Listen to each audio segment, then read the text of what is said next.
These are your 10-2B notes on arithmetic series. So we're going to take the concepts, we're going to build off the concepts from yesterday, and a series is really just taking an arithmetic sequence and adding all the terms up. So I guess in an arithmetic series, so a series is that. A series, when you see series, we're adding up the numbers in the pattern. And an arithmetic sequence, or I'm sorry, arithmetic series is when we are taking an arithmetic sequence and adding up the terms.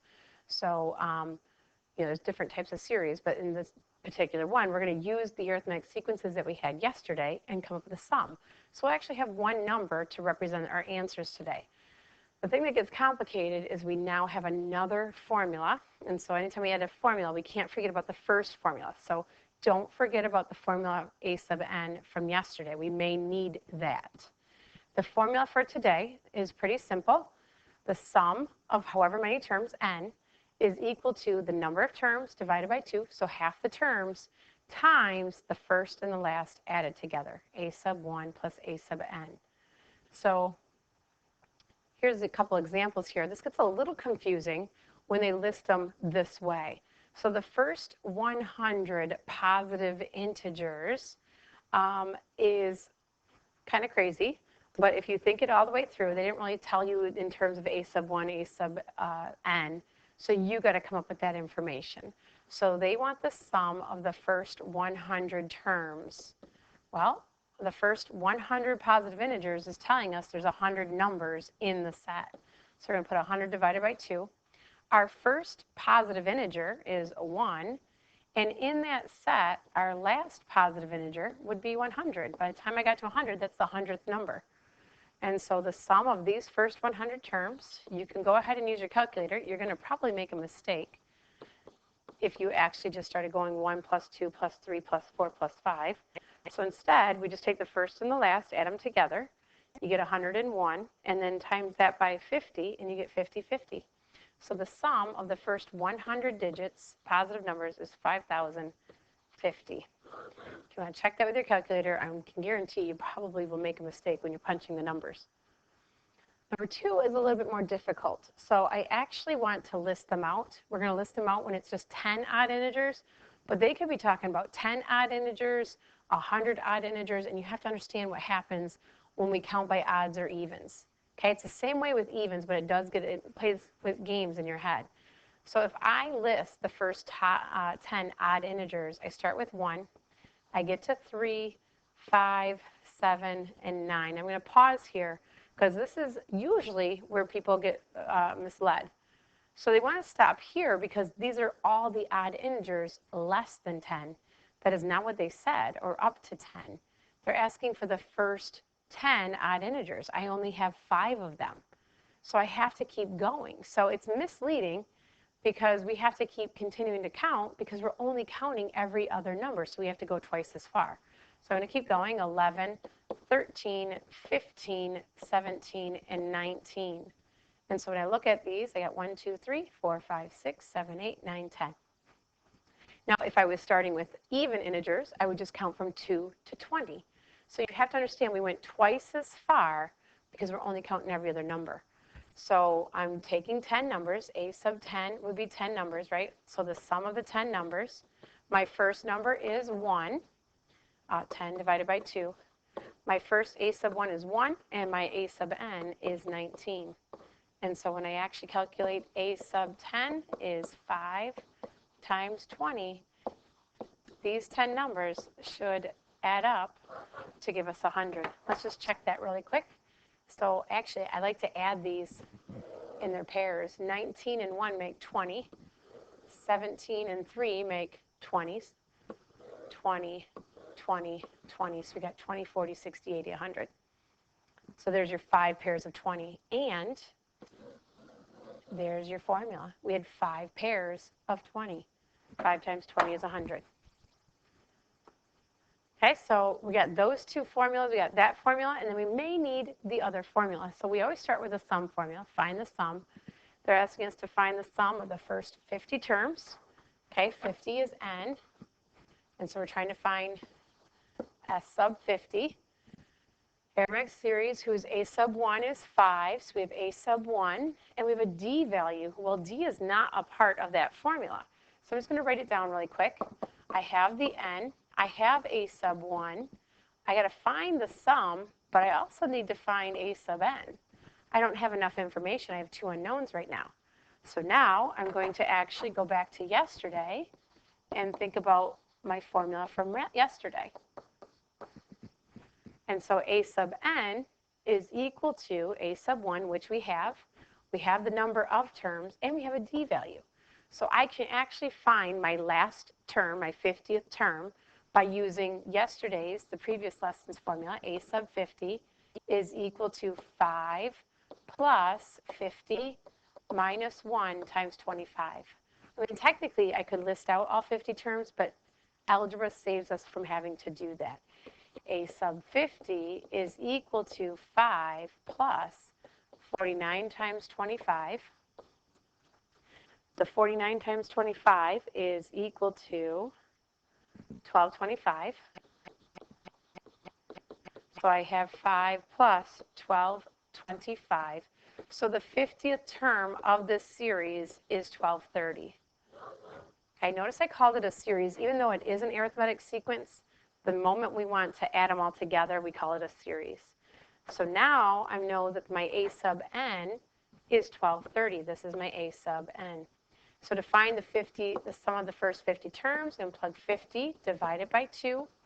A sub 1 starts at 5, and a sub n is at 1235.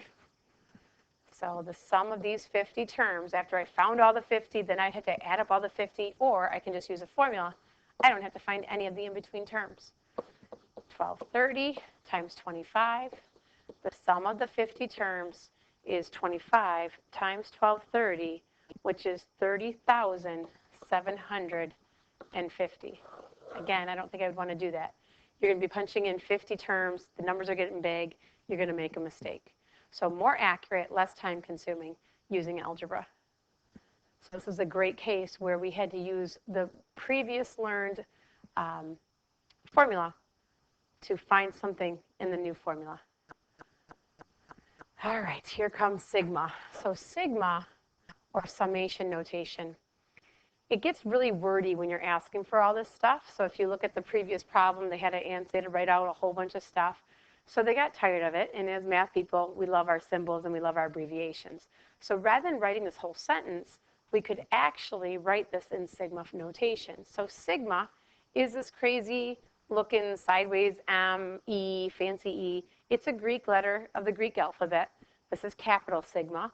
And in math, sigma represents summation, adding things up. So we use it a lot when we're talking about series. So really quick, it's just an abbreviation. The number on the bottom is the number that you first plug in, and the number on the top is the very last. So you're almost climbing up the sigma, and you're plugging in this case, x will equal 1, then x will equal 2, 3, 4, 5, 6, 7, 8, 9, 10, all the way up to 20. So the bottom number is your lower limit, or the index. We call that the index, and then the top number is your upper limit. So I actually have some of that here. The upper limit, it's the last value that you plug in for x. Well, the last value I plug in for x into that equation would give me my last term. So this is used to find a sub n. I don't want you to think that it is a sub n. And then this bottom one is the index. It's the first value of x. So you plug that value in to find a sub 1. So really quick, a sub 1 in this example would be, when I plug in 1, I'd get 2 times 1 plus 5. And so a sub 1 is equal to 7. A sub n would be found by plugging in 20 in for x. So 2 times 20 plus 5, which is 40 plus 5, which is 45. The other thing that the summation gives us is the number of terms. N is equal to, and I want you to write this down, N is equal to top, I should say upper, minus index plus 1. You always got to add one back because when you're counting, you forget that you're counting at 1, so you got to count that number. So when we do upper 20, take away the index, we need to add 1 back to account for that. Because when you do 20 minus 1, you're just telling me how many numbers are between 20 and 1. We're not including 1. So actually, when you subtract 1 and then add 1 back, you actually have 20 numbers in here. A big misunderstanding is that people just take the top number. But if x is anything other than 1, it affects it. So make sure you write down this little tiny formula to help us understand that. So let's just try interpreting these. Okay, now the 3n plus 7 or the 3k minus 6 is your pattern. It's telling you where you start, where your pattern starts, and then the times 3 is just, it's going to increase by 3 each time. And then the 6 tells us where it's going to end. So let's go ahead and plug in, find a sub 1 by plugging in 1. I get 3 times 1 plus 7. A sub 1 is 10. A sub n is when we plug in 6, and I get 3 times 6 plus 7. A sub n is equal to 18 plus 7. A sub n is 25. So I've got my a sub 1 value, I have my a sub n value, I just need n, and then I can find the summation of this. So to find n, I'm going to take the upper limit, subtract the index, add 1 back. When you subtract 1 and add 1 back, they cancel each other out, so n is 6. So now, we're not even done yet. Now we can find the sum. So the sum of these 6 terms is n6 divided by 2, a sub 1, which is 10, and a sub n, which is 25. So the sum of these 6 terms is 3 times 35, and the sum of these 6 terms, when you take 3 and you multiply it by 35, you get 105. I could actually write it all out, but the idea is that you shouldn't have to write it all out. Now, what I mean is you're climbing, you plug in 1, you're plugging in 2, you're plugging in 3, you're plugging in 4, 5, and 6. I do want to show you what that looks like if you plug them all in. So what we would have, do it this one time, I would have 3 times 1 plus 7, that whole number, plus 3 times 2 plus 7, plus 3 times 3 plus 7, 3 times 4 plus 7, plus 3 times 5 plus 7, plus 3 times 6 plus 7. I kind of ran out of room. And so when I clean that up, this number, 3 times 1 is 3 plus 7 is 10, plus this number is 13. You start realizing that you're just adding 3 each time, but you need to figure out that first number. 9 plus 7 is 16. 12 plus 7 is 19. 15 plus 7 is 22. And 3 times 6 is 18 plus 7 is 25. So you can see that we match our data that we found. A sub 10, when we used the formula, was 10. I've got 10 here. The last number was 25. And there is, in fact, 1, 2, 3, 4, 5, 6 digits. When you add all those together, you'll realize that I've got 35 here. I've got 35 here, and I've got 35 here. And again, here's that formula. The sum of the 6 will add 35 to itself 3 times, or 35 times 3. I'm not going to do that last problem. We can always talk about that one in class if necessary. So I want you to determine the n value for the first one, how many terms are in the following arithmetic series. And I want you to find the sum of the first 10 terms of that series. Now, when you see the dot, dot, dot in between, they're not giving you all the terms in between. But they do give you some valid information there. So break it down. Figure out, do I have an a sub 1, a sub n? Do I have d? Do I have n? What do I need? And how do I figure it out from there? Good luck.